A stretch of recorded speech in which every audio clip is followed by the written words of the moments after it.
Hello and welcome back to the Genesis Edge product line video series. My name is Charles Johnson, lead trainer and technical engineer at Lynxspring. We are going to be going over how to create or how to make our Edge device a Modbus device or a Modbus slave. So it is to note that you can do this with the 534 and the 514, but you cannot do this with the 414. So this really is for 534s, 514s only. And this is because with the 414, it is a fixed license. So a lot of things had been stripped, and that was one of them. So today, we're going to make a Modbus boiler so we can integrate through Modbus. And I'm going to make it Modbus TCP just because I've been doing I have a Modbus TCP network already in my air handler. Otherwise, I would just wire this up on a COM port and connect that way too. But the same steps are going to apply either way, whether or not this is going to be RTU or TCP. Obviously, with Modbus RTU, you'll have to bring in the Modbus async slave and configure a couple other things, but here we'll just deal with the IP. So step one, let's make sure that we have the Modbus TCP slave module in our controller. Now I know that we do just because of the fact that I did this during my last video of upgrading this controller to 4.11.2. However, just to make sure, let's go to our platform and software manager.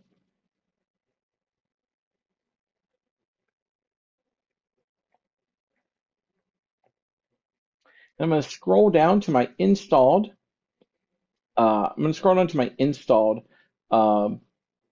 Modules here, and we see that I have Modbus TCP slave, which is exactly what we need.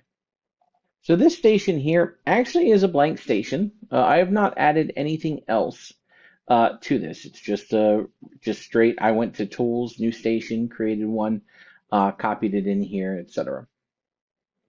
Okay, so the first thing that we're going to do is we are going to drag in our Modbus TCP slave network under our drivers container.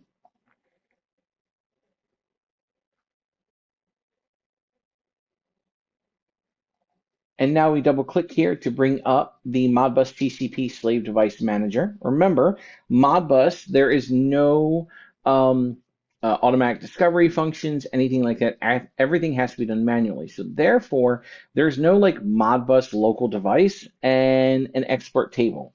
So we're actually going to be using the server points here.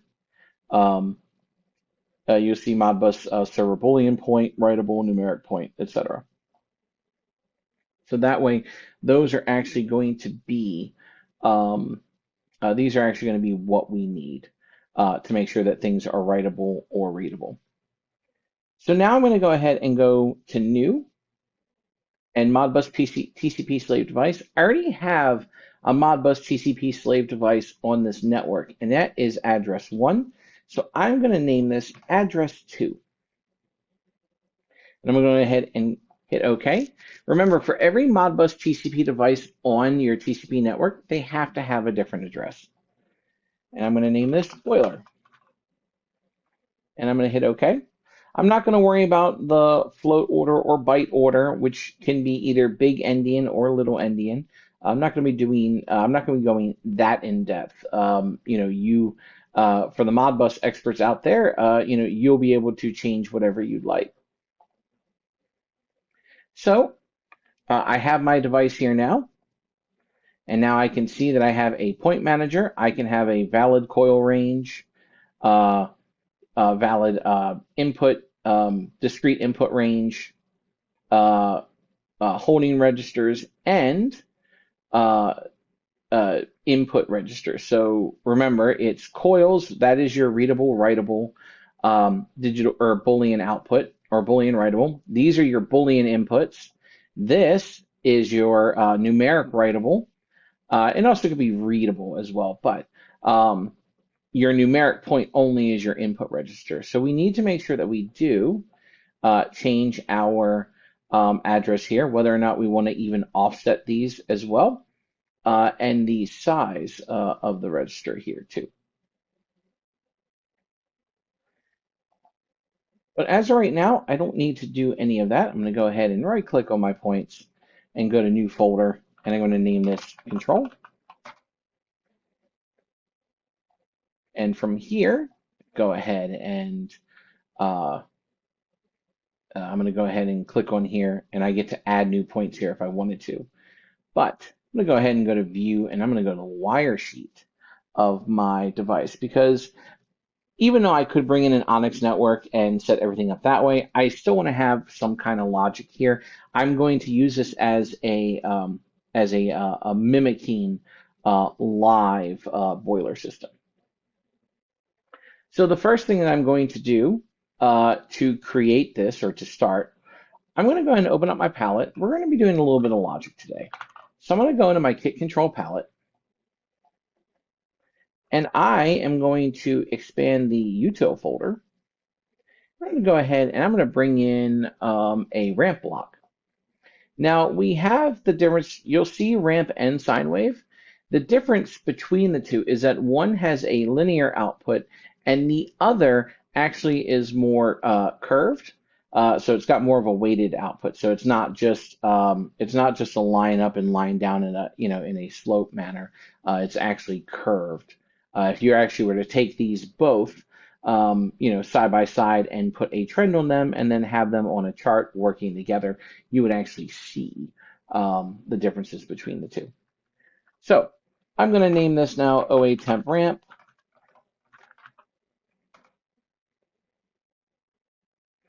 And what I'm going to do here now is I'll go ahead and expand this. I'm going to make sure that my amplitude, so this is as far high and low as it's going to go. I'm going to make my amplitude 3. And I'm going to make my offset 44, which means that I'm going to go between 47 and 41 degrees. Now, do I want to do this as a 30-second period? Not really. I'm going to do 15 here. And then as far as the interval goes, I'm actually going to change it. I'm going to update this every 10 seconds instead of just one. So it won't go that far above. And now the other thing I'm going to add is I'm going to go ahead and just add a random block here. And this is literally going to add a random number of my choosing, or of my between this and this. So OA temp underscore random.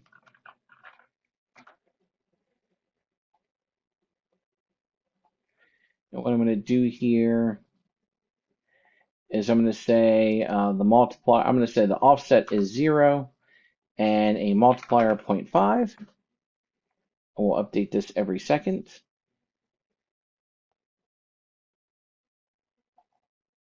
Just to make sure, maybe I need to do 0.1.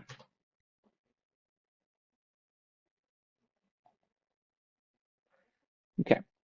All right. So I'm going to go ahead now. Let me go ahead and make this. Actually, the reason why we haven't, that's the reason why we didn't see it prior, is because I didn't set the, um, precision. I'll go ahead and I'm going to add a math block here.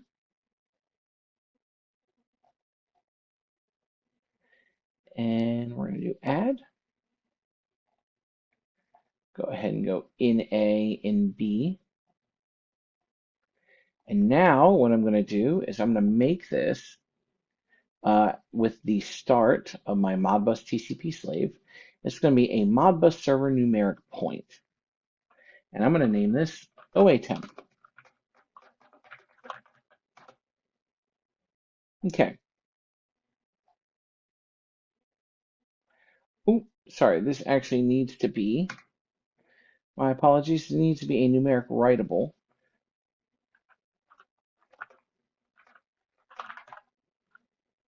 Just name it OA temp. What we're going to do is we're just going to put this in input 16. I'm going to do a couple more things here. The first thing I need to do is I'm going to go ahead and change this to degrees Fahrenheit. Go to temperature, degrees Fahrenheit. And now under my Modbus server proxy, I get to choose what address I want. I'm going to make this an input register, but I'm going to do Modbus. I'm going to make this 30,001. And I'm going to hit OK. So now we see that if once I bring this in, we're going to see 30,001. So I'm going to write that down somewhere here.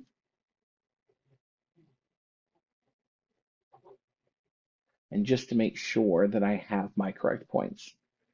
So a lot of these points are going to be writable, but I'm going to make them not writable. There's only one. There are only a few. There are only it's a little more than one. It's actually two. It's 3 point. No, 1, 2, 3, 4 points that I'm going to make writable total. Okay, so now that I have my temperature here, I'm going to go ahead and just duplicate all of this right here. And I'm going to make this, a hot water temp. So instead of the offset here, I'm going to make it 170. And I'm going to keep the same period and offset. And I'm just going to rename this hot water supply temp ramp. And this is going to be hot water supply temp random.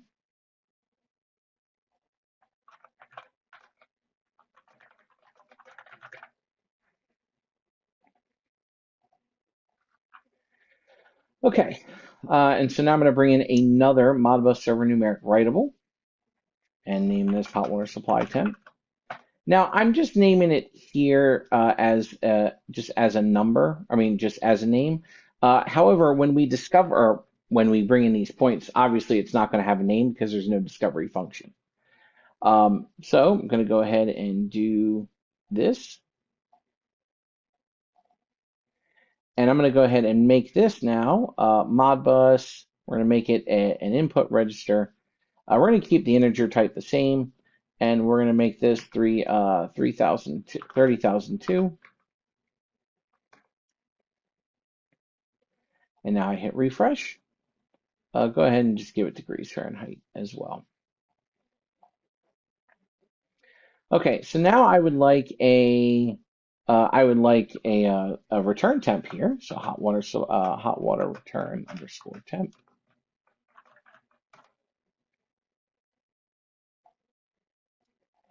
And I'll go ahead and make this Modbus 30,003.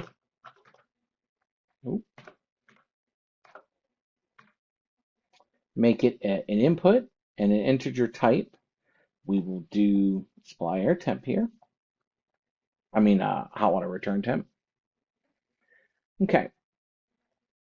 Now, instead of having this ramp block here, I'm going to bring in a subtract block. And under math here,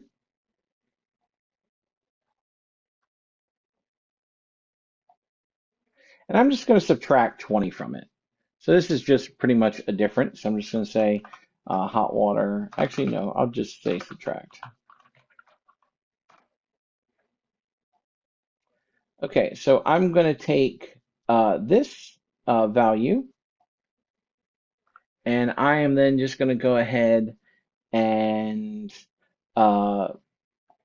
just subtract 20 from it, just as a nice differential.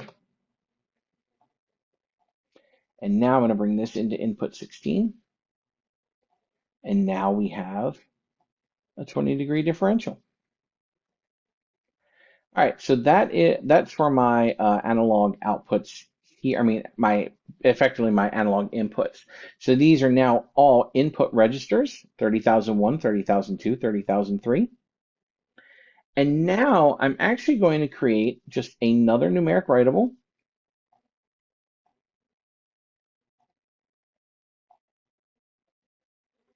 And I'm going to name this hot water valve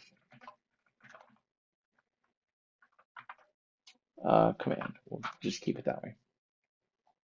Oop, I made that a numeric point. My apologies. Hot water valve command. Okay.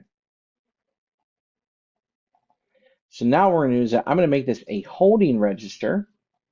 And I'm still going to make an integer type though. But now my Modbus register is going to be 40,001. And I will go ahead and give this percentage.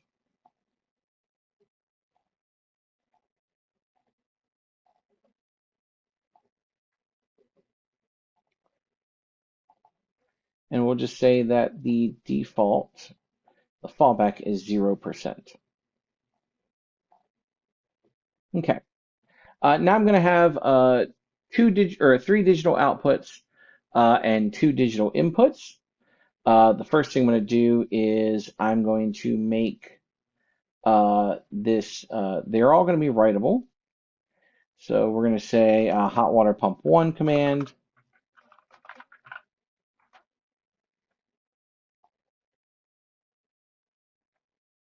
Oh, those are bit registers. Don't need that. All right, Boolean writable. Sorry. Hot water pump 1 command. Hot water pump 2 command.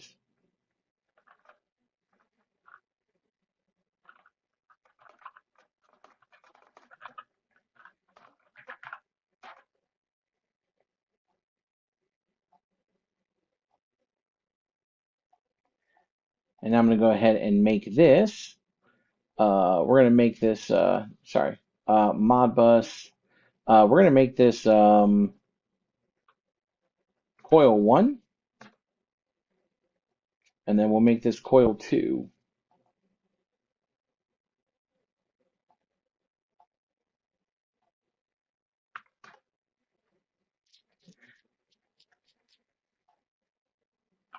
Okay.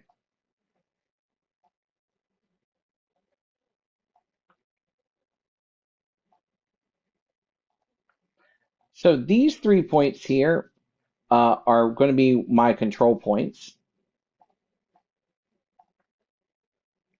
And for my Boolean points here, sorry, I need one more.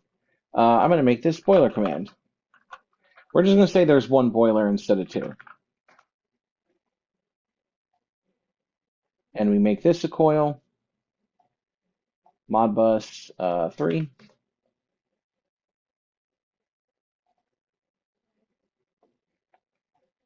All right.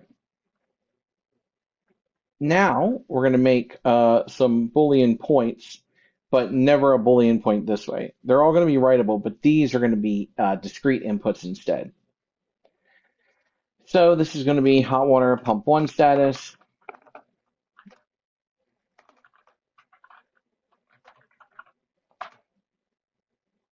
Hot water pump 2 status.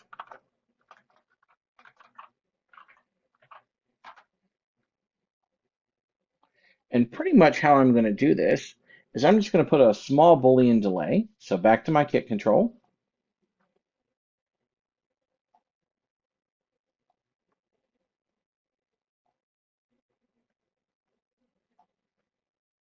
I'm going to keep it the same for both. So my Boolean delay is just going to be 3 seconds and 5 seconds for my on and off. So out to in, this out to here. And same thing, duplicate this. And again, remember, this is just a demo for simulation, but I wanted to show you how we would do this in Niagara itself. Now, if you can use your inputs and outputs for this kind of thing, but as of right now, let's just say that we don't have the Onyx network available, even though we do. Okay, so now that I've got this, I'm going to make this now under the proxy extension, I'm going to make this an input. Now my Modbus address is going to be 1001. I'm sorry, 10,001 and 10,002.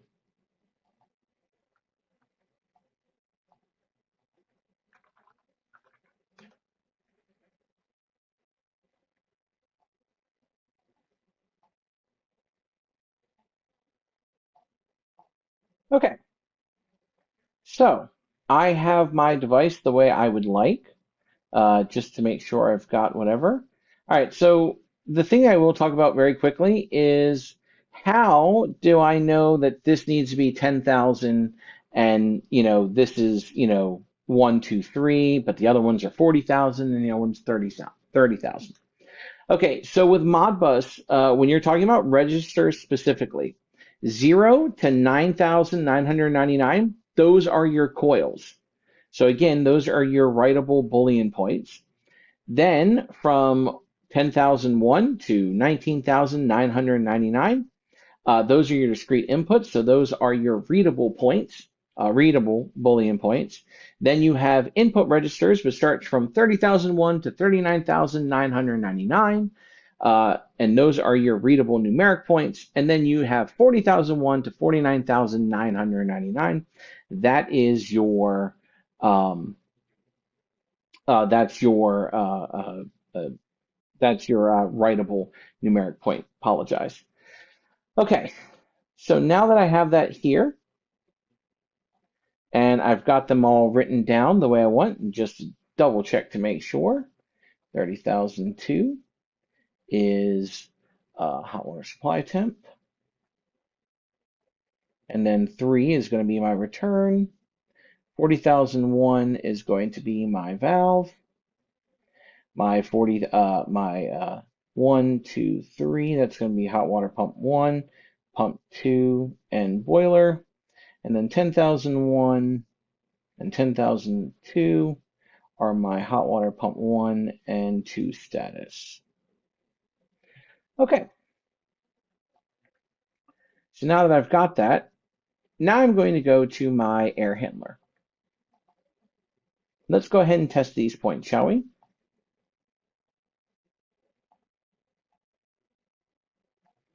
Okay, so I'm going to go to my drivers. I'm going to go ahead and close this now. Close these palettes. All right, so I'm going to go to my Modbus TCP network. And I'm going to go ahead and select New. Modbus TCP device. Now the address is 2. Oops, sorry. New starting address is 2. Sorry, not number to add. Starting address is 2. So I'm going to name this boiler Modbus TCP device. We're going to say the ping address is going to be 40,001 now for Modbus. And I could keep it the same if I wanted to, but I'll do this here. That data address, actually, I'll say 30,001. Is it integer type? No, actually 40,001 is fine. And keep it integer type. Now I'm going to type in the IP address of it, 192.168.1.128, and select OK. So now, if I go ahead and ping this, let's see it stay open for roughly about 30 seconds. Okay. All right, great. So now let's go ahead and double click our points container, which is going to bring us for the Modbus client point manager. I'm going to create a new point folder and just name this control.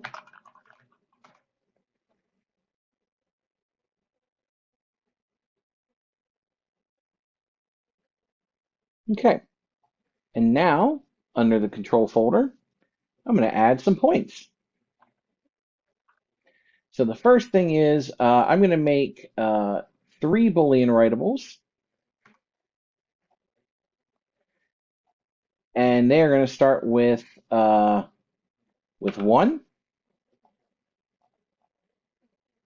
And now, of course, this is not applicable here. It's not an integer type at all. But Modbus register with 1. So now we're going to make these our coils here.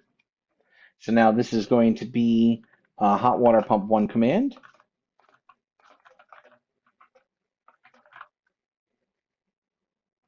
hot water pump 2 command, and boiler enable. Now what I'd like to do is let's just go ahead and change the facets of these. I'm going to change these to start stop.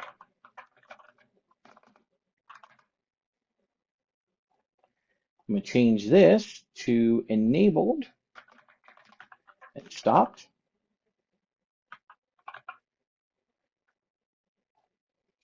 We're going to go ahead and hit OK. All right. So that is that's a good start there. Now let's go ahead and add our inputs, our digital inputs, so our Boolean points. So Modbus address, we're going to add 2 here, and it's going to be 10,001 to start. And this is going to be hot water pump 1 status, hot water pump 2 status. And we're going to go ahead and make these, instead of true false, running, stopped. And hit OK there. Awesome. Now let's go ahead and add our analog inputs. So I'm going to go to new. We're going to make them numeric points. We're going to do 3, and we're going to start with address 30,001. So they're all going to be degrees Fahrenheit. So let's go ahead and change that right now. And they're all an integer type, which is great. So we're going to have OA temp,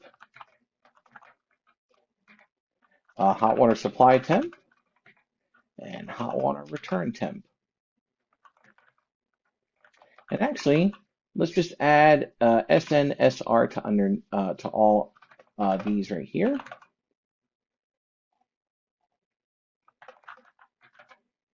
And select OK. So now we can see that we're reading these points. And also, if I go to edit tags on one of them, just a quick segue, my implied tag of HS sensor comes in. All right, now we have one more point to bring in. So we're going to select new.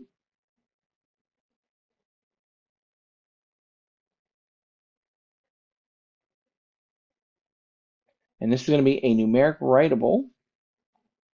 The Modbus address of 40,001. And it's going to be an integer type. And we're going to name this hot water valve. And it is an integer type, so we know that it's going to be a holding register. And we're going to give this a percentage. Awesome. So now that we have our points here that we want, go to our wire sheet, and I'm going to go ahead and get these all in the area that we want. Our boiler enable.